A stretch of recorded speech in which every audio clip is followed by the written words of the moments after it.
Para sa mga mister na pag may ekstrang oras, gaya ng day off, ilaan mo na lang yan sa pamilya mo. Oo, nagtatrabaho ka para sa pamilya. Kapag rest day mo at gusto mong mag-enjoy kasi wala kang gagawin, huwag mo sanang kalimutan na kadikit ng salitang rest day family day. Kasi yung iba dyan, kapag rest day, gusto ibang tao yung kasama, barkada. Babad ka na nga sa trabaho, hindi pa inilalaan yung pahinga sa pamilya.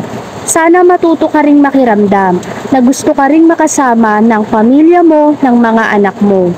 Tama ka, nagtatrabaho ka para kumita ng pera dahil kailangan nyo. Pero sana maisip mo na kailangan ka rin nila. Lahat naman tayo gusto ng may pera, pero huwag mo nang ipagkait sa mag-ina mo yung pahinga mo ng isang araw. Sabihin na natin na kaya mo nang bilhin lahat ng pangangailangan ng pamilya mo.